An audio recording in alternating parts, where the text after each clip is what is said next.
Boa tarde, professora Bernadette. Boa tarde, colegas de mestrado. Hoje eu não poderia estar presente fisicamente, então faremos o uso da tecnologia a nosso favor para realizar a apresentação que eu e o Luciano preparamos para vocês. O nosso tema, dentro da disciplina História Social da Criança, os brinquedos e as brincadeiras na pintura e na literatura, vai abordar o livro de Walter Benjamin, Magia e Técnica, Arte Política, que é uma coletânea, e dentro desse livro a gente vai abordar 3 partes: livros infantis antigos e esquecidos, história cultural do brinquedo, brinquedo e brincadeira. Na primeira parte, nós vamos falar sobre os livros infantis antigos e esquecidos. Nessa parte, o Walter Benjamin faz uma análise do livro do Carl Hobrecher. Esse livro vai falar sobre os livros infantis. É uma coletânea que o Hobrecher faz. Ele é um bibliófilo, coleciona esses livros infantis, e esse aqui é o livro que o Walter Benjamin faz a análise, faz o seu comentário. O Hobrecher, ele faz uma crítica aos livros, a maneira como eles foram produzidos, a maneira como eles foram guardados, e ele tem esse cuidado de reunir esses livros.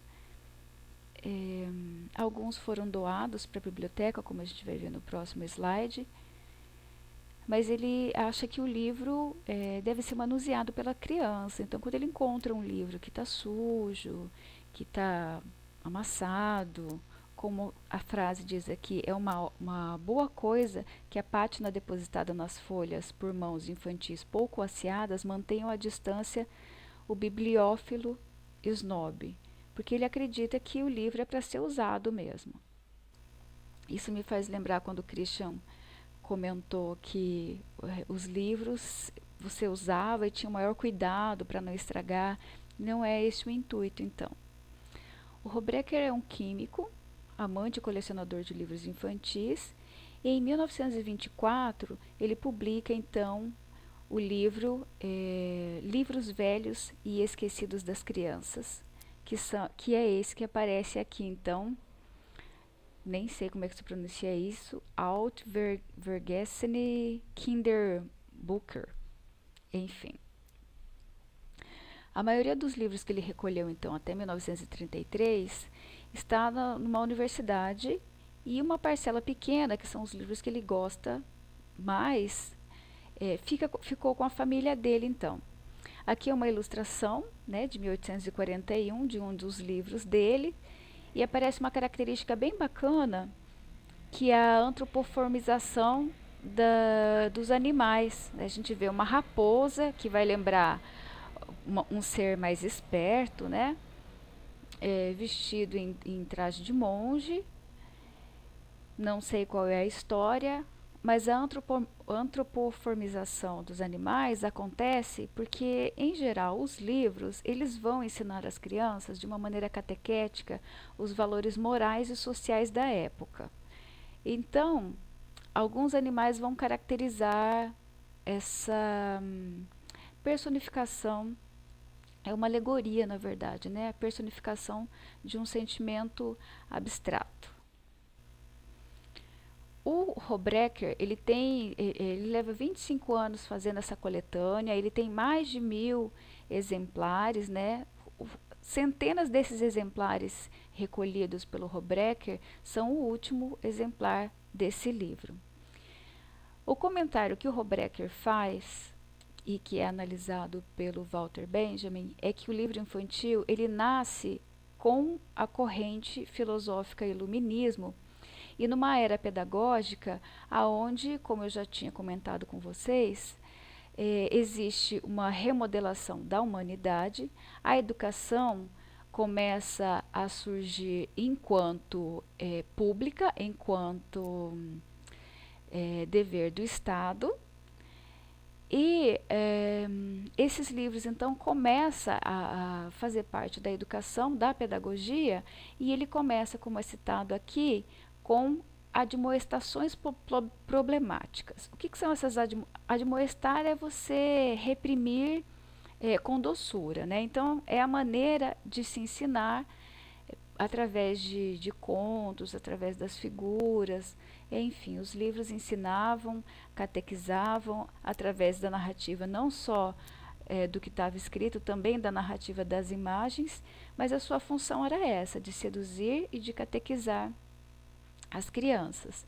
Então, nessas primeiras décadas, ele vai aparecer como edificante moralista e constitui um simples variante deísta do catecismo e da exegese. O que é essa exegese?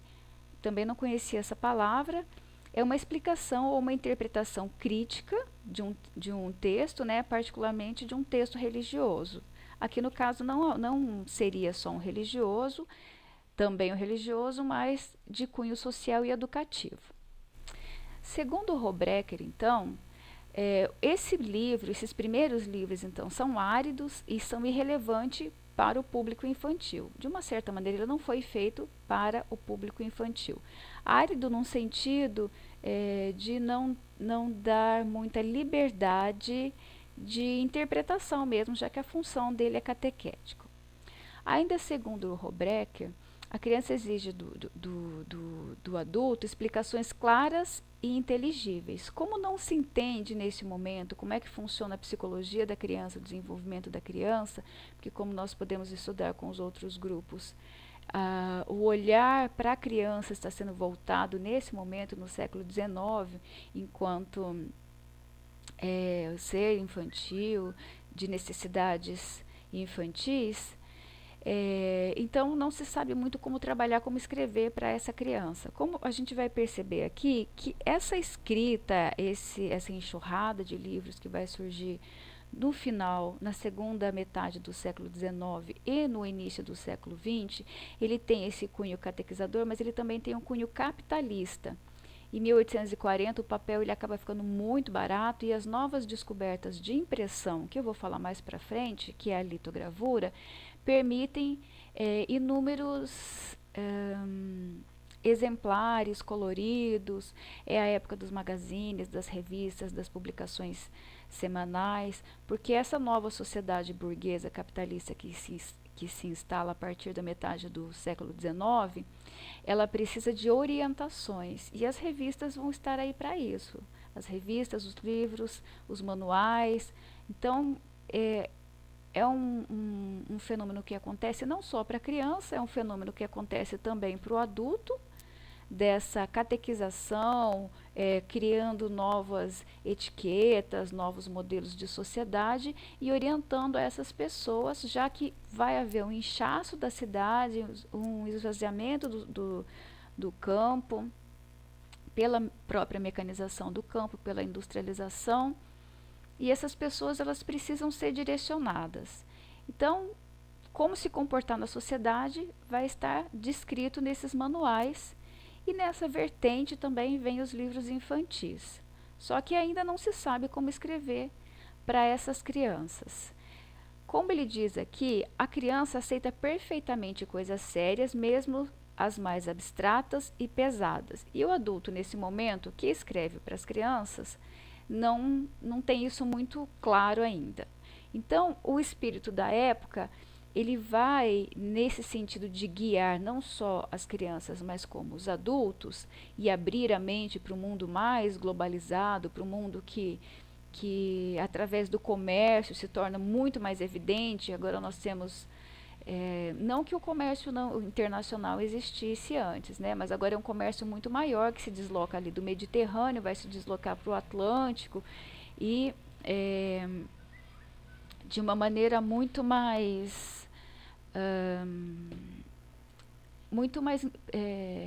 mais industrializado, né? Nós estamos falando da época da segunda revolução industrial. Bom, as histórias, como eu já tinha comentado, são histórias de moralismo radicais e ele comenta então que beira o cômico, de como você formar a moral da criança através das histórias, das fábulas, dos contos de fada, né? Ele continua falando desses livros infantis e dizendo que do lado dessa cartilha catequizadora, que é a origem do livro infantil, está também um outro estilo de produção, que é a enciclopédia ilustrada. E esse estilo de produção ele vai estar inspirado na Orbis Pictus. O que é a Orbis Pictus? Coloquei aqui embaixo. Ó, livro para crianças escrito pelo educador tcheco Comenius e publicado em 1658. Então veja que no século XIX a gente já tem essa publicação, que é um dos primeiros livros de imagens destinado às crianças. Eu coloquei aqui uma reedição do século XIX, né, da Orbis Pictus. E aqui do lado eu coloquei a obra elementar de Basedoux, uma ilustração desse livro, que seria uma enciclopédia ilustrada, né?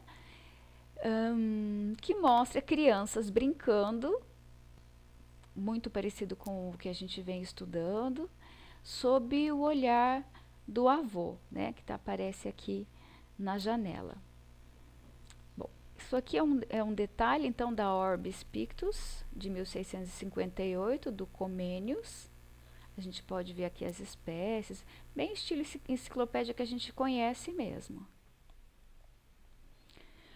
O autor ele vai mencionar, então, no decorrer do texto estudado, um outro título de livro, que é o livro ilustrado para crianças, nesse sentido de enciclopédia também, de Friedrich Justin Bertuch.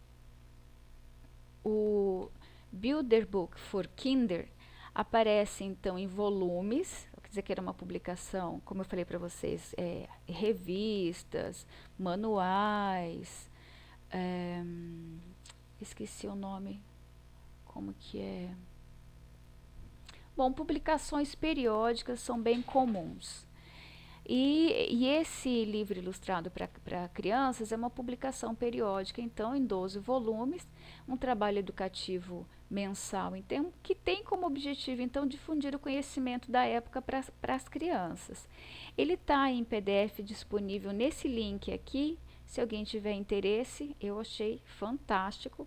Essa imagem que eu trago aqui para vocês é um estudo de a arte das tatuagens de uma determinada etnia que eu não consegui identificar. Mas aqui aparece as tatuagens, aqui aparece a pessoa sendo tatuada, como que vai ser tatuada, né? E o corpo dos tatuadores todo enfeitado com essa arte da tatuagem, né?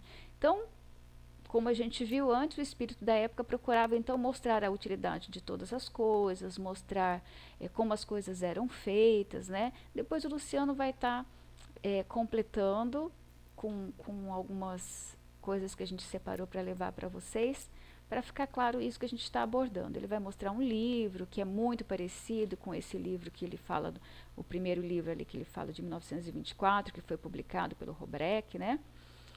E esse espírito vai levar também a um hábito que se tinha na época, que se chamava diorama, porque a época de navegações, trocas de informação, e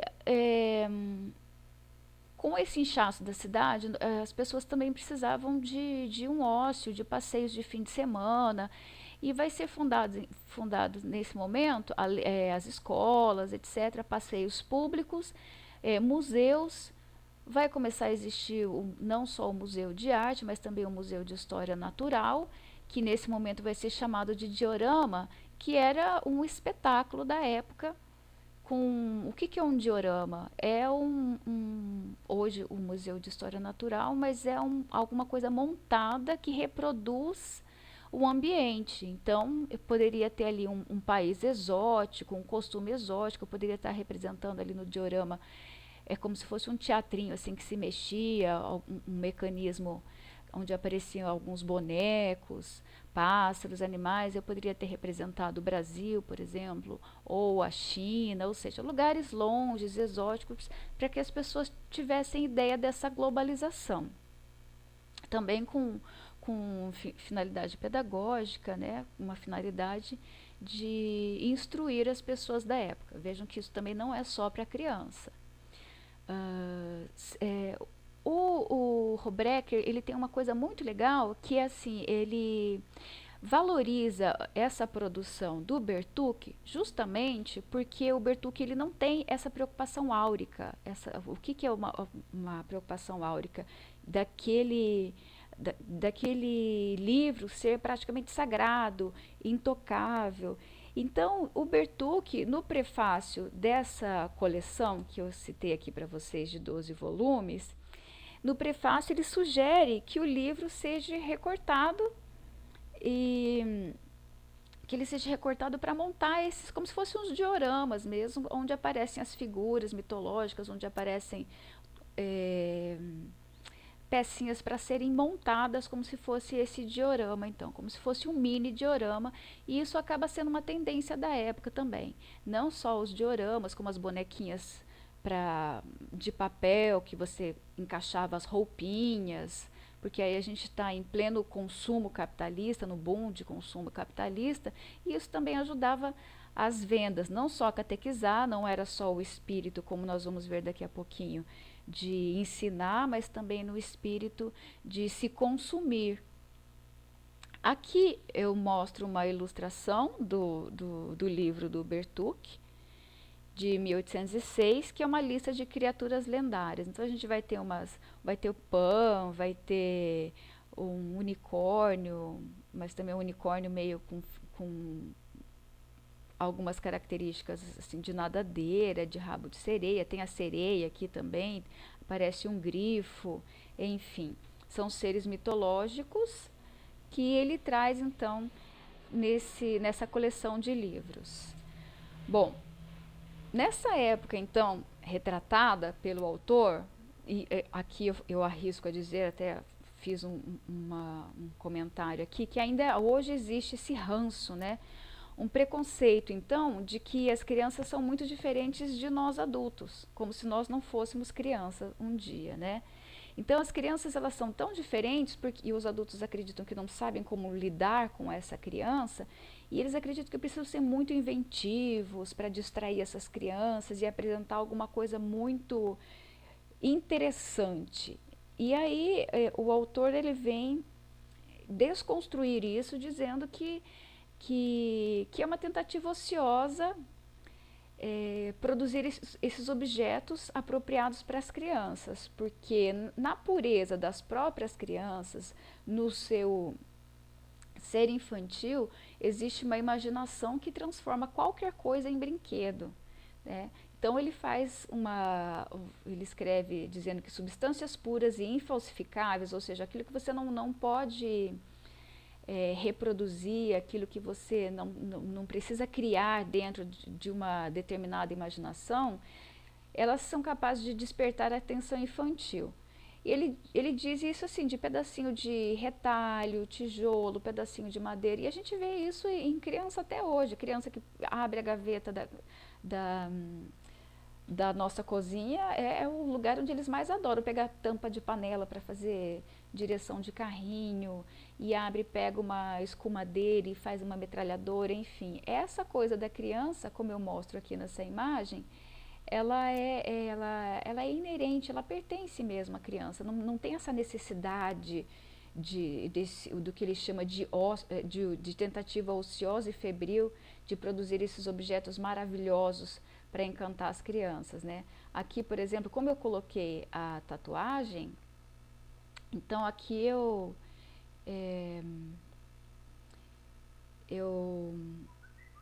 selecionei